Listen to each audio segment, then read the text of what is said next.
All right, just to get it started off right off the bat, my name is Alejandro. I took the JOL course at Appleby College this semester, and today I'm basically going to be giving you my final reflection on leadership for this course. As I said to start off the bat, I believe that leadership is one of those skills that's pretty underrated in today's society. Leadership can have so many advantages. Advantages.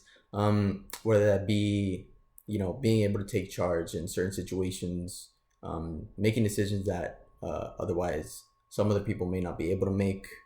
Um, Using your skills and passing those skills down um, to help one of your peers or maybe even a family member, and maybe even helping somebody to discover a new passion of theirs. Leadership has a lot of power involved with it, and being a leader, you have a lot of power, and you have to know how to use that power correctly um, in order to succeed, in order to help you and your group succeed, basically.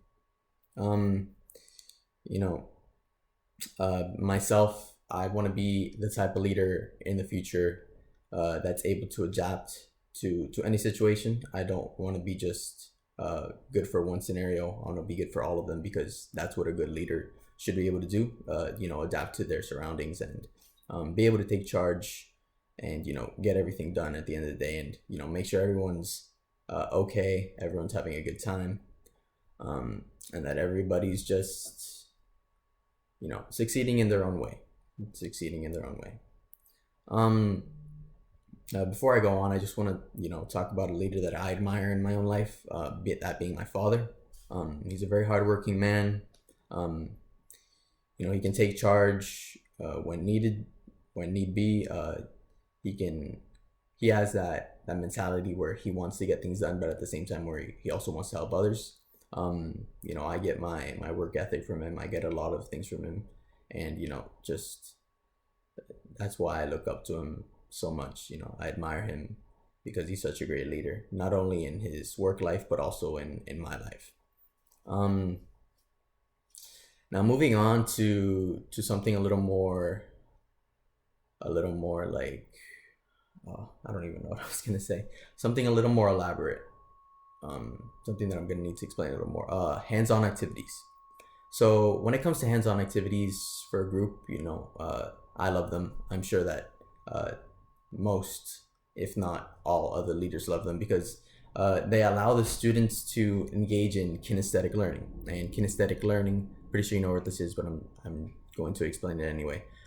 Is the type of learning that combines all of the senses, and it requires the students to manipulate or to touch material in order to learn. So this basically gives them an environment um, of trial and error, and it allows them to learn from their mistakes, and and grow as a person entirely, which is why it's so important in my opinion. Um, Throughout the year, the core strengths learning helped me to realize that I'm different, but at the same time similar to other peers in my class, and which is why sometimes I may work well together or not so well together with other people. But at the end of the day, we have to use those strengths to the best of our abilities, uh, whatever they may be, because we're our own person, we're our own leader, and if we try to adapt to other situations without adapting to ours first, it's not going to help us at the end of the day. It's not going to help us, and it's not going to help our group.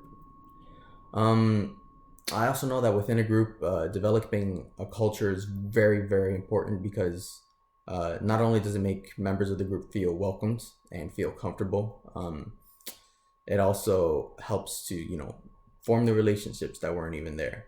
It also helps them to step outside of their comfort zone more, learn more, grow more as a person, which is what we need more.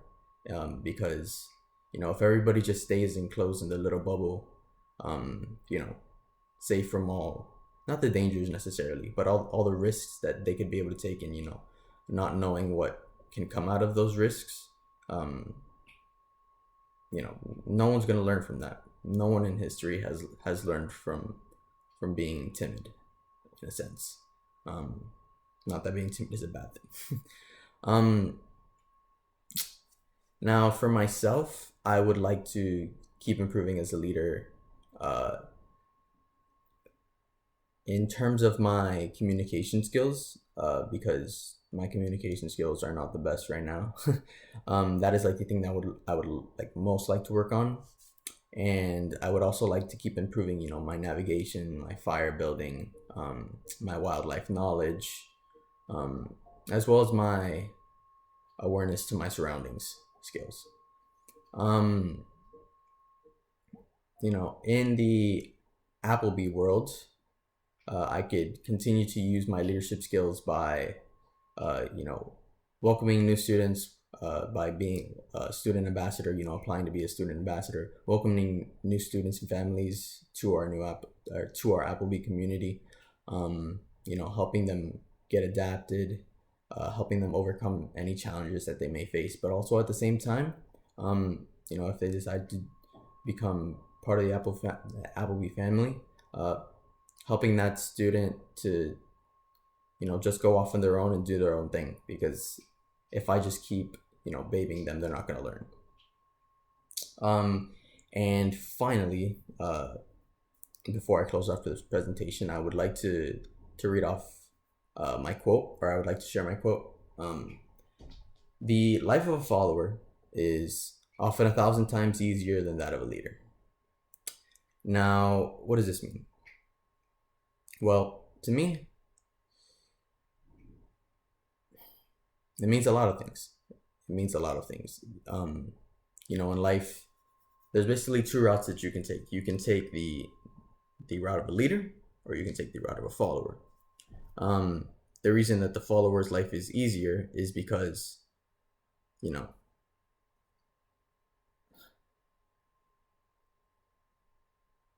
sorry, I like blanked out there. But the reason that the life of a follower is easier than that of a leader is because the follower doesn't take risks.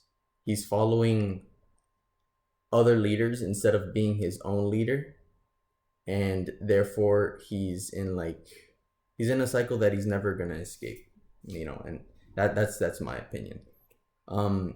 And the reason that his life is so easy is because, he has other people making the decisions for him. He's never making the decision for himself. He's never standing up for himself in situations. He never takes charge. He or she. I'm just using he because, yeah, sorry. But yeah, and then on the other hand, you have the life of a leader. The leader chooses to take risks, chooses to learn from their mistakes, chooses to keep growing, and at the end of the day, they will be the successful one.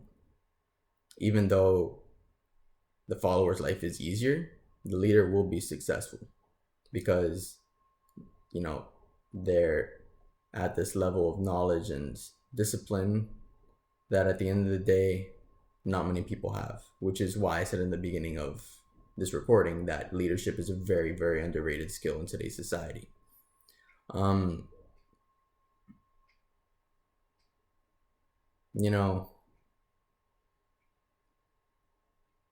Being a leader is just, it's a feeling that not many people really get to experience in their lives, and I hope that that I can reach out to a lot of people during the rest of my life and help them become their own leaders, because it's basically a superpower, in my opinion.